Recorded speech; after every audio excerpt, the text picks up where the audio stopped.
Okay, here's Chapter 13, Personal Selling and Sales Promotion. The first thing we talk about is the role of the sales force. And I'm going to talk about personal selling. I'm not going to talk that much in this chapter about managing the sales force. But it's important to understand that the salespeople represent the company to the customer, and they also represent the customer back to the company. And so this is a really important source of communication that goes both ways, from the company to the customer. And so for many customers, this is the main contact they have with that company, and the impression they have of the company is going to be the same as the impression they have of that salesperson. But it works the other way too. They can be an advocate to the customer, or for the customer to the company. They are often the best source of new ideas or ideas of product changes, saying, here's what the people are asking for. Why am I losing sales? What do people want that I can't offer? And so they can provide that information back to the company for product improvement and ideas of new products. There will be, a lot of companies have both inside sales force and an outside sales force.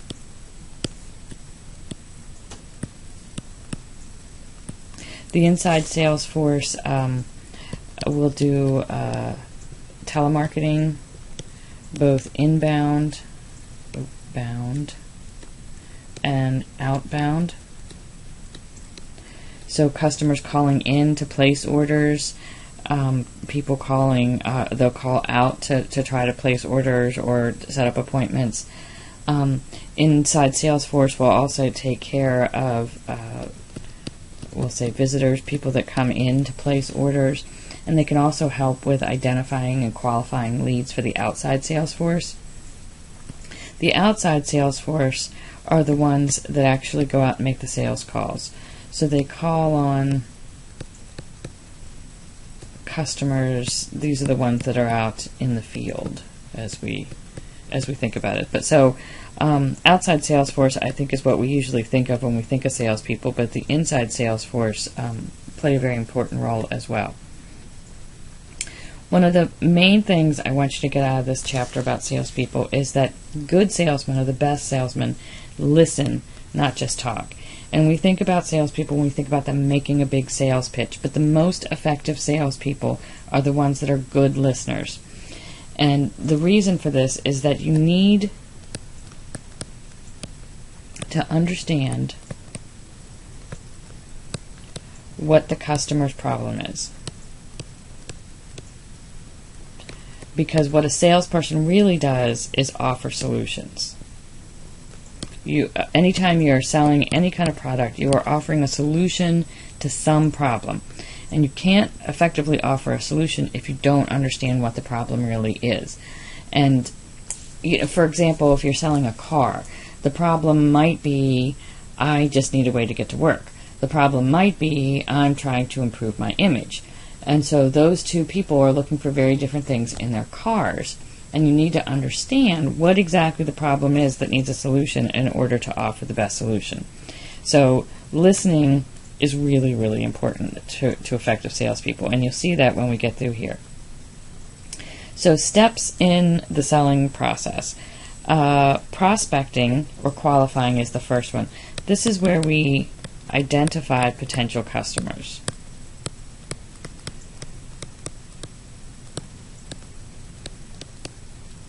There's a lot of different ways to do this, but that's where I'm developing a list of potential customers, or I'm searching for leads, or that kind of thing. Sometimes, again, that's done by the inside sales force, and sometimes salespeople have to do it themselves. This is actually two different ones. I'm not sure why I have it as one. The pre-approach is when you are learning all you can about prospective customers.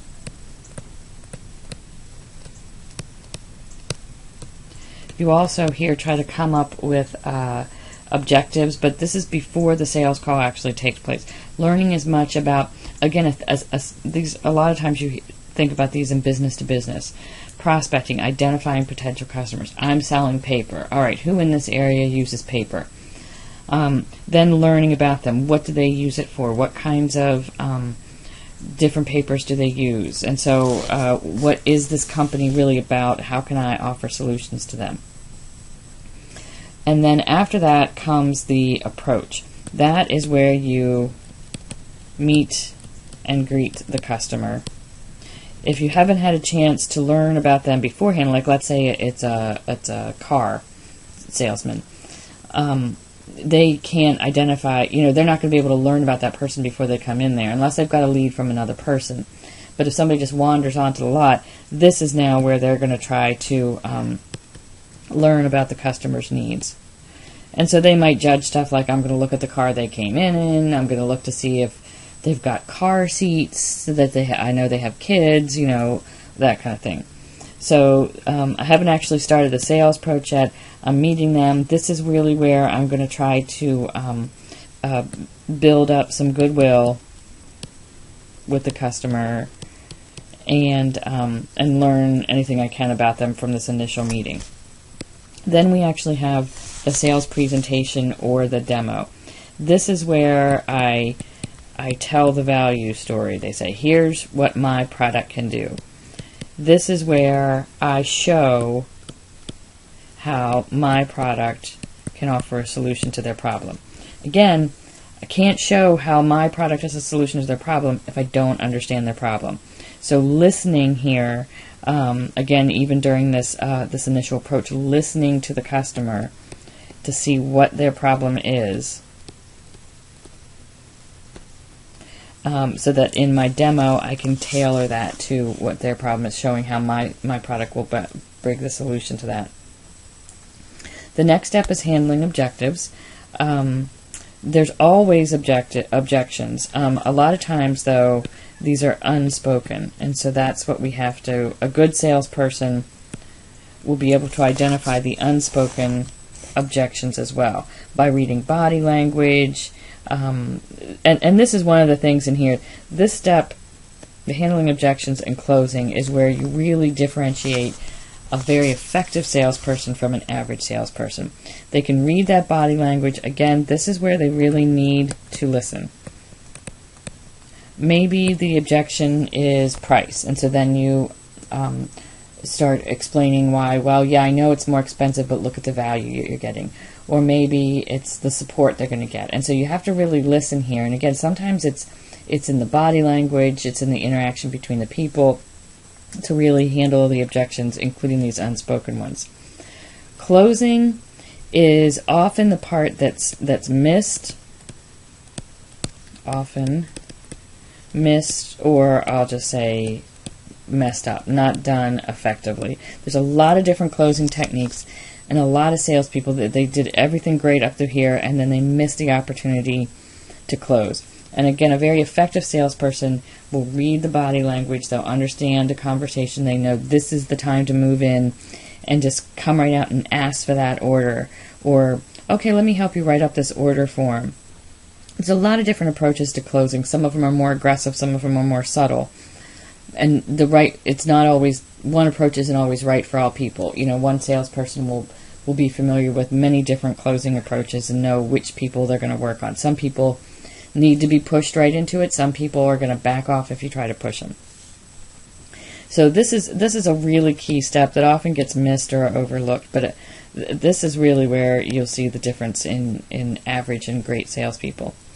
The follow-up, again, you don't want to forget about this. This is really important to ensure repeat business. And you can probably think of examples where you had good follow-up and where you didn't. When we bought our Honda, which was like 6 years ago, a week later they called. We just want to make sure you're still loving your Honda. And then it was like a month later they called. And then 6 months later. And then it's still now like every year or so we get a call. I just want to make sure you're still loving your Honda. If you need anything, let me know. So they were very effective with the follow-up in that one. Not too pushy, but just making sure if we had any questions, they were there to help them. Okay,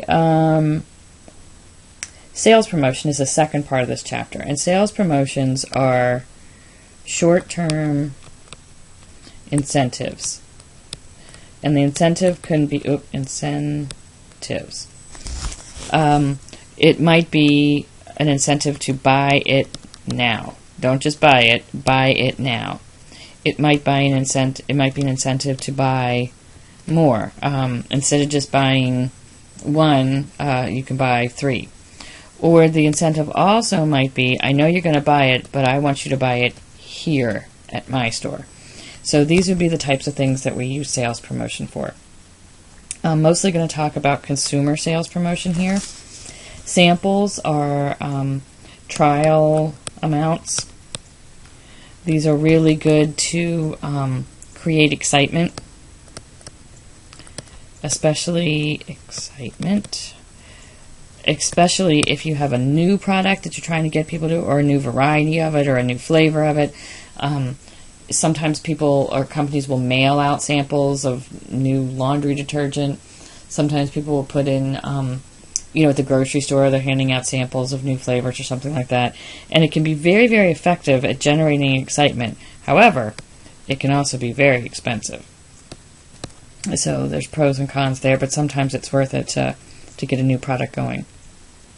Coupons are big, right? Customers love coupons. Coupons are important.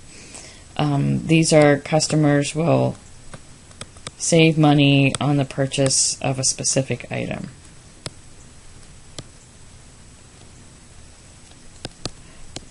Or a specific product. Again, I might use these to promote the trial of a new product, or I might do this to boost sales of a mature product. I might do this to encourage people to switch brands, boost mature product sales. So there's a lot of different things for coupons. Again, this is the don't just buy it, but buy it now. Rebates are really good because they encourage the sale. So I'm looking at 2 different printers, and this one offers a $25 rebate. And so I say, okay, well, then that actually makes this one cheaper, even though the price is the same. That makes this one cheaper, so I'm going to go with this one. So it does encourage and stimulate sales, but a lot of people forget to mail that rebate in. So that means they convinced me to buy that product, and they didn't have to give me the $25. So that's what's great about rebates. And even if they do mail it in, but they actually the redemption rate's lower than you would think on a lot of rebates. Price packs are also called cents off. There's 2 different ways you see this. Sometimes they package more products together, so 2 for 1 or 3 for $25. That really encourages people to buy more than they were going to buy. You also see 2 products combined in one package.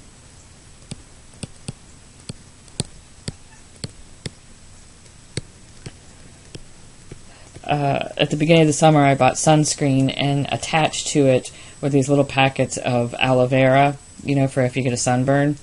And so that would be an example of a price pack. You had an extra product attached on this one. I thought it was kind of funny because I thought, well, if I get the sunscreen, I shouldn't need the aloe vera, right? So I don't know. Hopefully that wasn't saying anything about its effectiveness, but that would be a price pack. A premium. A premium is something extra that's included either for free or for a low price. So Happy Meal toys would be the epitome of a premium. The things that come like in the cereal box, sometimes you have to mail off for them, but that's still a premium there. A lot of times they're given away, or sometimes for a really low cost. Advertising specialties. These are items that the company usually gives away with let's say the company logo on it. So a coffee mug with the logo on it, or a t-shirt, or tote bags. So a lot of times these are given away at events or something like that, and then they have the company's logo on it, and so they or calendars. I always get a calendar from the realtor. Those types of things are are advertising specialties, and they just keep that company's name in the minds of the consumer, especially if they're things that are hanging around or used a lot. So those would be advertising specialties. Point of purchase, these can be either displays or demos that are done at the point of sale. So the things you see in the grocery store at the end of the aisle that are big promo, they really push these, and the retailers only have so much room to put these point of purchase displays on there. So you really need to make sure you get the retailer's support so that they put yours out there and not somebody else's. Contests or sweepstakes or any kind of games like that are great at creating brand attention. McDonald's Monopoly that they do every year, that kind of stuff. They also are great to boost customer involvement.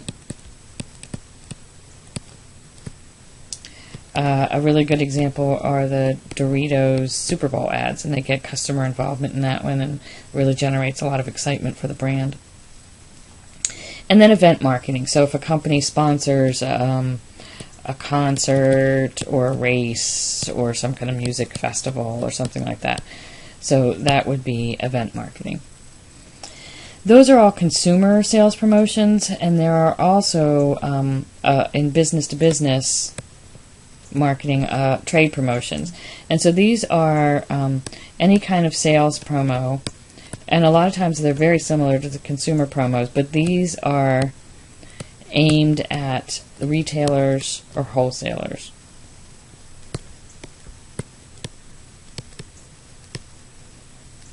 So I set up here, about the point of purchase thing. So this would be me offering incentives to the retailers to give my product good point of sale displays or good shelf space, or if the customer asks for advice, that you would promote my product as opposed to my competitors' products. So very similar types of things that you have up there. I might offer a contest for the salespeople, and if the person who sells the most of my product or pushes the most of my product, it wins some sort of prize or something like that. So a lot of the same types of promotions, but these are aimed at retailers and wholesalers. So that's a summary of Chapter 13 when we're talking about personal selling and sales promotions.